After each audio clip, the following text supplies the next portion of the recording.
Saudara, cuaca panas ekstrim diprediksi masih akan terjadi hingga akhir Oktober setelah gerak semu matahari menjauhi Indonesia bagian selatan. Apa yang perlu diantisipasi dan seberapa besar dampak dan bahaya paparan panas ekstrim? Kita akan bahas bersama Ibu Widiawati, juru bicara Kementerian Kesehatan yang telah bergabung bersama kami di Kompas Siang. Selamat siang Bu Widya. Selamat siang Mbak Lintang, salam sehat. Salam sehat Ibu. Ibu, ini fenomena ini sedang terjadi di seluruh dunia, khususnya kita rasakan juga di Indonesia. Kalau Ibu melihat penyakit apa yang sebetulnya berpotensi menulari di cuaca panas ekstrim ini? Kita tahu ISPA sudah meningkat. Apakah ada penyakit-penyakit lain yang harus kita waspadai? Iya, jadi kalau tadi kan pertanyaannya adalah apa sih yang berpotensi menular di cuaca panas ekstrim ini? Tadi ada ISPA. ISPA yang menularkan juga itu adalah misalnya karena debu, karena peningkatan polusi udara. Jadi ISPA itu juga bisa banyak, Mbak. Itu kan jadi batuk segala, terus kemudian demam, kemudian juga ruam kulit. Nah, itu adalah penyakit-penyakit yang juga akan timbul pada saat dia cuaca ekstrim. Nah, meningkatnya polusi udara ini dapat mengiritasi semua saluran pernafasan, melemahkan kekebalan tubuh dan juga membuat seseorang tuh lebih rentan terhadap infeksi virus bakteri. Jadi memang kita harus seperti tadi Dokter Ten katakan bahwa kita harus sangat hati-hati di dalam cuaca yang ekstrim ini.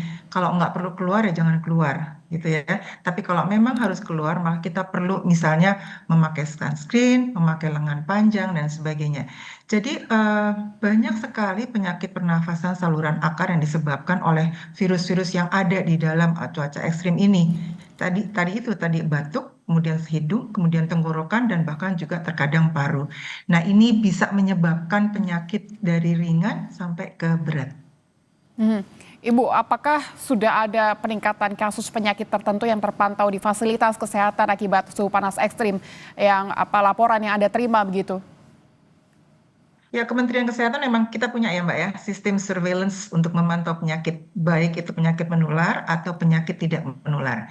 Nah, kalau penyakit menular yang rentan terhadap perubahan cuaca ekstrim, antara lain selalu yang didengungkan saat ini adalah influenza, yang merupakan salah satu penyakit infeksi saluran pernafasan akut.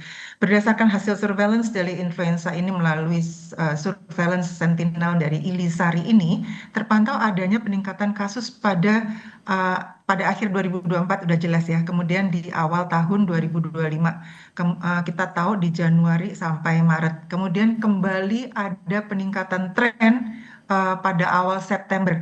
Nah, kecenderungannya ini dapat diperkirakan akan berlanjut sampai di awal tahun berikutnya. Sejalan dengan memang kita tahu bahwa ada pola musiman penyebaran influenza di Indonesia. Nah, demikian juga pemantauan di ISPA melalui sistem kewaspadaan dini dan juga respon yang terlihat pada tren peningkatan kasus sejauh ini sampai di bulan Oktober.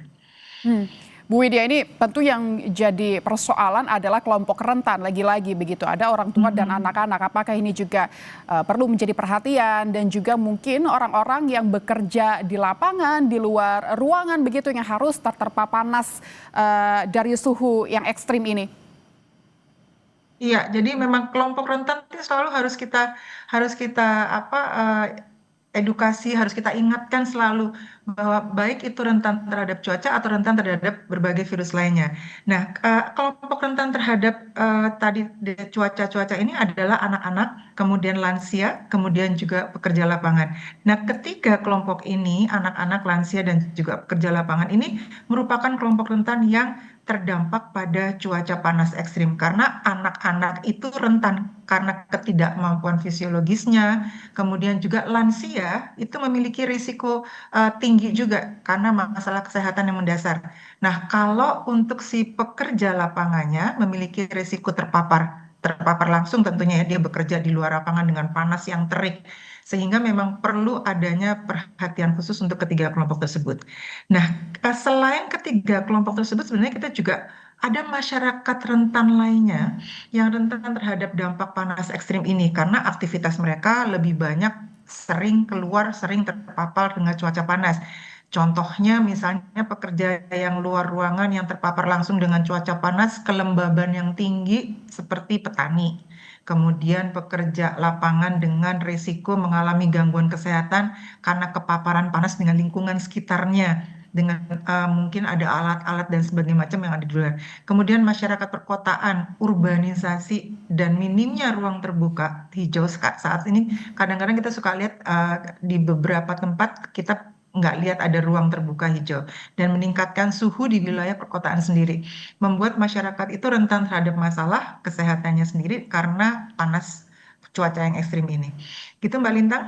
Baik, Bu Diwati, tapi memang tadi ada sebutkan ada beberapa kelompok masyarakat rentan yang harus dilindungi. Tapi sejauh ini mitigasi fenomena alam yang dilakukan oleh pemerintah seperti apa? Karena kalau kita lihat beberapa negara lain sudah melakukan mitigasi terkait fenomena yang memang terjadi di depan kita saat ini. Ya, kalau kami di Kementerian Kesehatan, antisipasinya pada cuaca panas terhadap kesehatan masyarakat ini, kita ada surat edaran dari Ditjen Penanggulangan Penyakit. Jadi ini sudah keluar di 30 Juli 2025 tentang kesiagaan bidang kesehatan menghadapi potensi peningkatan polusi udara, kebakaran hutan dan lahan. Ini sebenarnya memberikan pedoman bagi seluruh kepala dinas kesehatan daerah, provinsi, kabupaten, kota, kemudian direktur dan kepala rumah sakit, kepala dinas kesehatan, kepala balai besar, kemudian kepala balai kekarantinaan, itu juga puskesmas, itu mengantisipasi kemungkinan dampak yang terjadi akibat polusi udara itu. Dan kemudian juga Kemenkes ini melakukan campaign dan juga edukasi kepada masyarakat untuk satu, konsumsi air yang banyak. Kemudian menggunakan pakaian yang longgar, hindari aktivitas berat saat suhu tinggi. Yang kita nggak pernah lupa untuk selalu sosialisasikan kepada masyarakat adalah terapkan PHBS dengan cuci tangan, kemudian pakai masker. Kalau pakai masker itu kan kadang-kadang sekarang orang udah abai. Tetapi sebenarnya kita punya pelajaran bagus dari peristiwa COVID bahwa masker itu penting. Penting untuk melindungi diri kita sendiri atau penting untuk orang lain, misalnya kalau kita lagi sakit nggak ketularan. Jadi pakailah masker pada saat sakit atau keluar rumah, kemudian juga tutup mulut saat batuk atau bersin, itu etika batuk atau bersin, dan juga dengan kita harus bikin ventilasi ruangan itu sesuai dengan besarnya ruangan. Lalu juga kita edukasi tentang perkuat imunisasi melalui makan gizi berimbang. Terus cukup untuk tidur, istirahat, olahraga teratur 30 menit satu hari, 5 hari dalam satu minggu. Kemudian kelola stres, hindari rokok, jaga diri dari panas dengan tadi minum air yang cukup. Paparan langsung dari matahari dihindari. Kemudian gunakan pakaian ringan dan sejuk. Pastikan udara sirkulasinya bagus ya. Terus kemudian juga hindari penularan dengan menjaga jarak. Kemudian juga kalau misalnya kita memang lagi sakit, kalau bisa sih alat-alat makannya itu dipisah ya, jangan sampai tercampur menjadi satu. Terus kemudian tentunya masyarakat sudah mengenal bahwa kalau badannya nggak enak itu istirahat di rumah.